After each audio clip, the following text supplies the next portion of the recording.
का पिता किसे कहा जाता है? अलेक्जेंडर।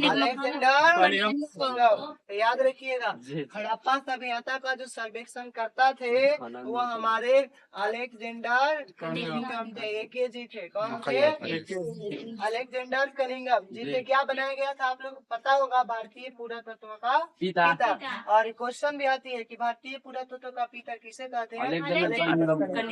और हड़प्पा सभ्यता का जो सर्च किए थे वो जाकर के खाली खोज लिए थे, और उसके बाद उसका प्रयोग मतलब न देखो उत्खनन करना, तो उत्खनन नहीं किए थे। और बताओ कब किए थे? 1875 में किए थे। अच्छा आप लोगों को कितना में किए थे? 1875। अब क्वेश्चन आएगा कि भाई वो हड़प्पा सभ्यता का जब खोज किए थे, है ना, तो वह हड़प्पा सभ्यता कहाँ थी? तो मुल्तान पाकिस्तान में। कहाँ पे? मुल्तान पाकिस्तान में। यानी कि पाकिस्तान का एक जगह है जिसका नाम है मुल्तान। क्या नाम है? मुल्तान। वही जगहों पर ये क्या हुआ था, यानी कि यह प्राप्त हुआ। और किस नदी के किनारे था?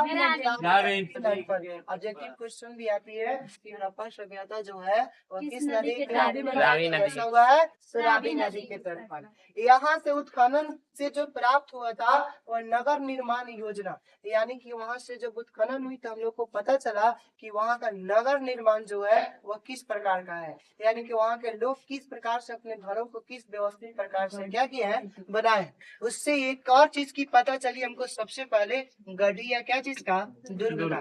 जहाँ से आप लोग गढ़ी और दुर्ग तो जानते हो, जहाँ पे सैन्य व्यवस्था को ताकतवर बनाने का प्रयास किया जाता है। गढ़ी और क्या चीज बनाकर? दुर्ग बनाकर अपनी व्यवस्था को अच्छी तक मतलब अच्छी एक बनाने का प्रयास किया जाता है कि हाँ हमारी जो गढ़ी है सबसे बेस्ट होनी चाहिए, जहाँ से हम लड़ाई जा करके कर सके। उसके बाद यहाँ से क्या प्राप्त होता है? अन्नागार। क्या प्राप्त हुआ? अन्नागार। देख लो, अन्नागार जो होती है, आप लोग देखो 12th क्लास में, अभी हम बता रहे हैं 11th क्लास में इस तरह से आपको पढ़ाने का काम किया है ताकि हर एक चीज सबको क्या हो जाए, याद हो जाए, साथ साथ में नोट भी करवा दें।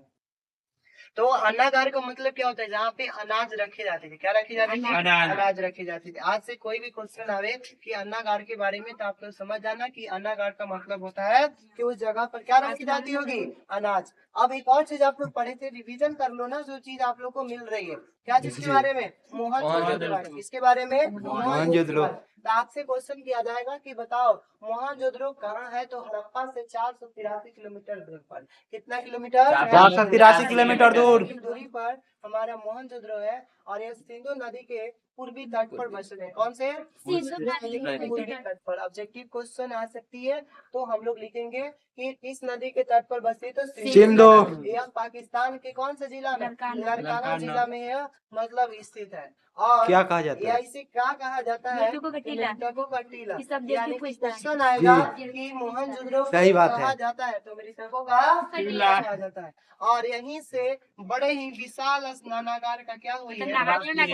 यानी कि स्नानागार का मतलब होता है जहाँ पे स्नान किया जाता है। और वो भी स्नान करने का काम उस समय कब किया जाता था? तो वो किया जाता था जिस समय, यानी कि पूजा अनुष्ठानिक समय, जो अब कभी पूजा का समय, जैसे अभी दुर्गा पूजा चलने वाली है, कल से स्टार्टिंग है ना भाई दुर्गा। मिस्टेक करिएगा नहीं। हाँ, मिस्टेक करिएगा तो पता चले कि 12th नंबर आपका पूरा फाइनल होगा, है कि नहीं।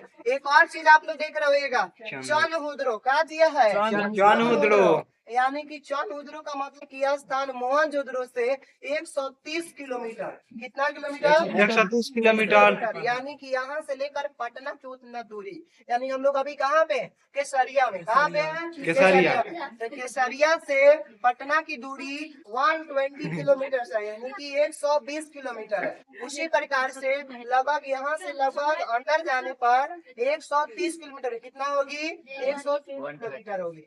130 किलोमीटर की दूरी पर है यह मोहनजोदड़ो। दक्षिण पूर्व सिंधु नदी के किनारे क्या है? अब क्वेश्चन आएगा कि यह किस नदी के किनारे है? तो सिंधु नदी के किनारे। दो नदी के बारे में हम लोग जान गए। क्या चीज के बारे में? यानी कि रावी और सिंधु। तो रावी नदी के किनारे कौन बसा था? हड़प्पा।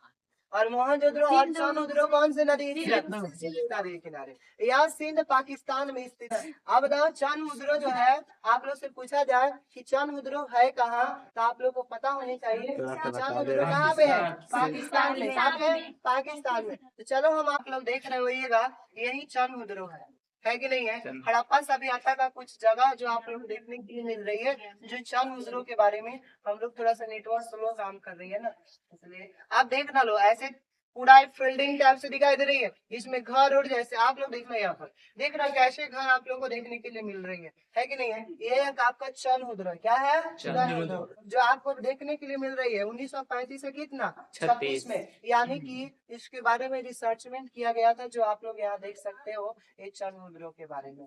यही चंद मुद्रों जो है हम लोग पता करेंगे कि चंद मुद्रों भाई है कहाँ। अगर आपसे कोई पूछ लेता है कि चंद मुद्रों है कहाँ, तो आप लोग बता सकते हो कि पाकिस्तान कहाँ पे है, पाकिस्तान में। यहाँ से भवनों का अवशेष मिला, क्या चीज का अवशेष मिला, भवनों का, जो आप लोग को अभी हम बताएं कि वहाँ पर क्या बना था। देख लो यहाँ पर भवन है कि नहीं है, तो यानी कि इससे हमको पता चलता है कि यहाँ पर क्या चीज बना था, भवन बना था। एक साथ में आप लोगों को कुछ आप लोगों को चित्रकारी भी लिखने के लिए मिल रही है, दिख रहा है कि नहीं दिख रहा है, यहाँ पर चित्रकारी थोड़ा सा दिख रहा है ना, यहाँ पर डिजाइन हो जाए, इसको बोलते हैं शिल्प कला, क्या बोलते हैं, शिल्प कला बोलते हैं। और यहीं पर जो है शिल्प कला का सबसे ज्यादा पहले क्या किया गया था, यूज किया गया था, जैसे शिल्प और क्या चीज का, मन के बनाने का इसको प्रमुख केंद्र के रूप में मानते हैं। तो यहाँ से आप लोगों को याद रखना है कि शिल्प और मन के बनाने का केंद्र कौन स्थान था, चंद मुद्रा था। बहुत विद्या क्वेश्चन है, याद रखना है।